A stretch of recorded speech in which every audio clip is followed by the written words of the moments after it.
Welcome to the Money Watch Show. It's Tuesday, November 19th, and we are here trying to help you make better, less bad, more considered financial decisions. The we is me. I am your host, Jill Schlesinger, CBS News business analyst and a certified financial planner.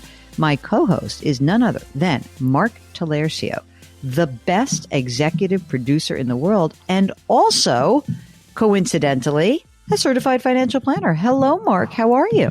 Hello, Jill. I cannot believe that we are just days away from Thanksgiving.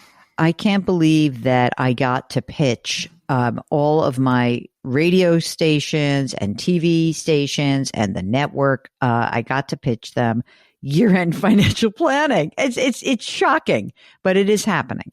And, you know, I think we used to do so much of our year-end planning. We would always air the episode December 15th. I just think that's a bad idea. And last week, we actually were so happy because we were happy to be able to do our webinar, our quarterly webinar for the Jill on Money Live subscription service. And I learned a lot. That was a good webinar. There were a lot of people who were hanging out with us, right? Good turnout. Maybe I was thinking if it was the highest turnout yet. I don't know if that's because, we're getting more and more subscribers. So the webinar audiences are growing larger and larger, but it was a good turnout. It was a good time. It was great. And it did make me start to think about the year-end planning before we did the webinar. So I was able to put a big blog post up at jillonmoney.com. So you can go check that out in the blog section. And also, I was able to talk about this with CBS Mornings anchors, Tony Dokoupil and Adriana Diaz, because I think that it was a good time to be able to really focus on this. And I think that Tony sounded somewhat skeptical. I'll be honest with everybody. It was a little bit he's like, why are we doing this now? So I want to just air this segment. And then Mark and I are going to talk a little bit more about some of the things we think you should be considering as the year progresses and concludes. This is the right time to think of year-end planning because it's almost the end of the year. Yeah, except, a lot of people are like, what? You're like a retailer who's starting the season too early. Yes. Shouldn't we do year-end planning in December? There is a very rational point here, and that is that once the holidays start, you're going to get sucked into that vortex of holiday energy, and you're not going to want to focus on your money. So if we really talk about this today, you have a chance to make a difference, and we will actually help you get there. And I think the most important place to start is to figure out if you're on track with your tax planning for next year. Because the IRS tax has planning? Yes. It's November, Jill. I know, but the thing is, you can make changes before the end of the year that could actually influence where you are. So you start by saying, let me look at that IRS estimator. You want to see, are you withholding enough money? With 6 weeks to go, you might have said, oh my goodness, I made some money somewhere else. Now I'm not holding back enough money to pay my taxes. Maybe I'll contact my payroll department and up my withholding before the end of the year. If I wait till December 20th, I can't do anything about it. So use that IRS withholding estimator. If you're not working, maybe you want to even consider making a quarterly payment so you don't have a penalty when it comes to April. Anything else that people should be doing now to prepare for their taxes? I know it's not, April's a far away time away, but anything else people can do? When you look at your retirement plan contributions, that can have a real sizable impact on your taxes. So let's say you're making a pre-tax contribution, a 401k, or you're a teacher, you've got a 403b. You can up that contribution, and that will mean that more money goes into your retirement plan, less money will get taxed, and you will see a lower tax bill potentially next April. So putting pre-tax money away before the end of the year, that can be extremely helpful. You've got a reminder for retirement savers that are already 72 or above. What is it? Okay, this is always something that makes me laugh because we use these pre-tax retirement plans our whole lives. And then people will call my podcast and they'll say, hey, Jill, this is crazy. The government is forcing me to take money out of my retirement plan. And that's messing up my Social Security. It's messing up my Medicare. I said, hey, you made a deal with the IRS. You said, I'm going to push that money aside into my retirement account. I'm not going to pay tax on it. But when I retire and I pull the money out, that's when I pay tax out. when you're 72 or 73 and soon to be 75, the government requires you to take money out of these accounts. This is called a required minimum distribution. Failure to take your required minimum distribution, or RMD, can result in an excise tax, a penalty of up to 50% of what you were supposed. Yeah, okay. So that's 72 is when it kicks in? It kicks in at 72. Okay. So like if your mom is sitting there saying, I've got a bunch of retirement accounts, you make sure, hey, Mom, are you sure you're taking your required minimum distribution? If you don't, you could get whacked with a penalty. Does your mom have to do something to take the money out, or will it automatically happen? Well, you may be notified by your bank, your investment company, or your mutual fund company. They may say you need to take a required minimum distribution. You don't have to take it out of every single account. It can be one amount for all of your pre-tax money.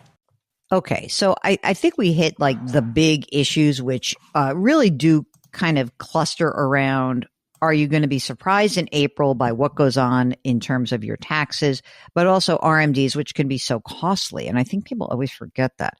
But let's talk about a few other issues, Mark. For example, one thing that people may want to do if you are facing a big tax bill in April is put more money into a pre-tax retirement plan. And interestingly, I did look this up. If you have, maybe you're just starting out, if you're not making a lot of money, if your adjusted gross income is $38,250 or less, you might qualify for the Savers credit, and that could be worth up to $2,000. So it's pretty amazing. So you can put money into a pre-tax retirement account. If you've got extra money, you might want to even top off your own Roth account. Your Roth 401k, you won't get a tax deduction for that, but it is a good thing to do. Mark, so many people have been writing in to talk to us about the markets. And should I sell? I mean, you get sort of the breathless, fearful, oh my God, stocks are up 25, 26%, some, individual holdings up by even more. Mark, should everyone just sell and go to cash? No, that's a big fat no. But what everyone should be doing, especially this time of year, I know it's like the one main thing I'll be doing. We have a little bit of time coming up around the holidays, time off around the holidays, and I'll be using that time to rebalance. So I think it's a good time of year to do that. If that's when you normally do it, just kind of ignore what has gone on in the market. Just look at your allocation. And if it's out of whack, get it back in whack. And so one thing to be clear about when you're rebalancing is you are not timing the market. You are not timing the market. So I know a lot of people, they're like, wait, what is this again? Okay, here's how it works. Let's pretend that you are someone who's never rebalanced ever. And maybe, I'm going to go back a couple of years, maybe after 2022, where the stock and bond markets were both down, you hid under the covers and maybe you put some money in cash, or maybe you just said, I don't know what to do, and you ignored it. Now it's 2 years later. What has happened in the last 2 years is that stocks have gone up dramatically, both in 23 and this year. So if you started the year and thinking to yourself, I'm basically a balanced investor, I'm half in stocks, half in bonds. What you do when you rebalance is you look at that allocation. And for everyone who thinks this is like higher math, it's not. Go to the front page of the website on which your plan resides. It will tell you what percentage of that pie is stocks, what is bonds, and cash. Okay, you're going to look at that. Now, if you're a 50-50 investor and all of a sudden you say, wow, my stock position is 60% and my other stuff is 40%. All you're going to do is move 10% of the stock position into the bonds. That's it. You're selling high, you're buying low. Isn't that awesome? Now, here's the thing. If you're doing this inside of a retirement account, there's no tax event. It's great. If you're doing it in a plan, in a retirement plan, there is usually a little box that you can check that says, would you like to automatically rebalance your account every year? Check the box. Go crazy. Make that happen. The problem, Mark, is that when people see a big gain in their taxable brokerage accounts, they're a little less willing to actually sell the position and pay the tax. So what advice can you give them about taxes and being willing to either pay the tax or maybe ways that you don't have to pay the tax? Yeah, I get it. Nobody wants to take that hit in a taxable account. It's a bit trickier when you're talking about a taxable account, but couple things, couple possibilities. If you're sitting on some cash, some excess cash, you could always dump that into the position that you need to boost to equal out your allocation, to bring it back in line. That's one way of doing it. And if you're making regular contributions to that brokerage account, on let's say a monthly basis, and you have been putting most of that money into the stock position, maybe switch it for a while. And instead of putting it into the stocks, just start dumping it into your bond position if that's what you have, and try to bring it back into line that way. That could help alleviate some of the tax hit. I love that idea, because especially if you think if you're the kind of person you're expecting a bonus, that's another thing that you can really help yourself with. Is that, like you say, let me use that bonus, and then I will be able to do that and make a real meaningful change in my allocation with that extra cash. Now, I want to talk about one other idea. If you've got a big fat gain, who's the guy who sent us an email and he's like, I bought NVIDIA and it was like 5 or 6% of his portfolio and now it's 50. That's crazy, right? I mean, come on. That is insane. So one thing to consider is that if you have a big gain in an account and you're like, I don't know, what am I going to do with it? Maybe you should consider a donor advised fund. Mark, you know that I love these so much. So here's how a donor advised fund works. It is a separate account that you establish. Every single investment company has one of these things that you can just do it. It's very easy. The account gets set up. You can transfer in cash if you want to. Maybe it's a big tax year, you can put cash in. But if you have a huge gain in any part of your portfolio that is taxable, you can push that appreciated position into the donor advised fund. Now, to be clear, the position is going to get liquidated. It's just that once you push it into the donor advised fund, you get a tax deduction today for everything that you put in there, presuming you itemize your deductions. This is also a great idea if you're bunching your deductions. You're in a year where you've got to pay high taxes this year. You're going to itemize. You're going to use that donor advised fund. You're going to push the money into that fund. Once the assets hit the account, they're sold. But now you've got a chunk of money that is in this account, okay? And you have escaped paying taxes on those accumulated gains. And you get to give this money away over time. You don't have to do it all this year. And one thing that we learned in our webinar last week with Michael Goodman, who's a CFP and a CPA, that I thought was really smart about this is that, he said, the thing that's so great about a donor advised fund is not just that you're doing good with these appreciated gains, but it's also easier.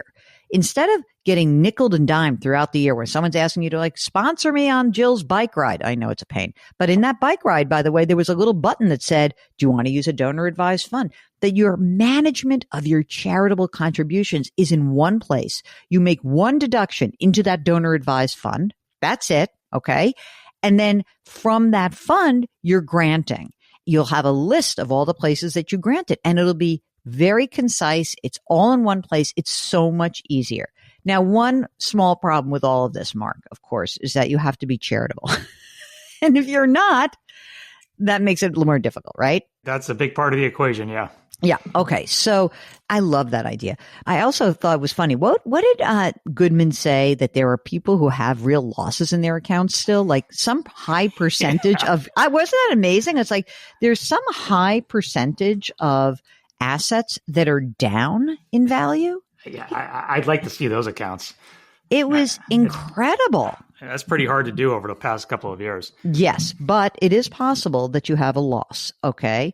And if you do have a loss and you're worried about thinking about taking some gains, don't forget carry forward losses. You might have a carry forward loss, which is, again, it's a great thing to use in order to rebalance and not worry so much about your gains.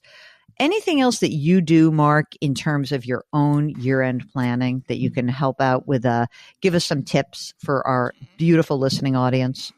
No, I do two main things. One is rebalancing, and the other is seeing if there's any tax loss harvesting to do this year that's not applicable to me. The other thing for us this year, because We sold a piece of real estate, so I know that's going to come into play for tax season. So I'm just making sure that I have all the documents that I need and all the receipts that we used and all the various fees that we paid, so I can, kind of just use that when it's tax season rolls around and we're ready to go. But, just keeping a chunk of cash on the sidelines for the tax bill.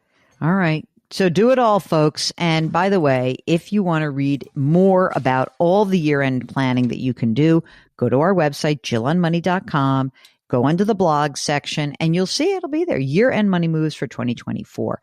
While you're on the website, don't forget to sign up for the free weekly newsletter. And if you want to join that webinar, that next webinar, or you want to watch that year-end tax planning webinar and tax loss harvesting webinar that we conducted recently, all you need to do is subscribe to Jill on Money Live. $35. You have access to the next 4 quarterly live webinars, and you got the back catalog. Go check out the old webinars. It's pretty cool. So all of that is on our website. And of course, if you have any questions, just go to the top right-hand corner, click that Contact Us button, write us a note. If you would like to join us live, Mark will do everything else, because Mark is not just the co-host and the executive producer and the king of all things web. He is the man who keeps the train running here at Jill on Money. Okay, so check it out. And we are distributed by Paramount Global. We drop our episodes on Tuesdays and Thursdays. If you would not mind, please leave us a rating and review wherever you listen. Of course, try to do something nice for someone else today. Change your work, change your wealth, change your life. Thank you for listening, and we'll talk to you on Thursday.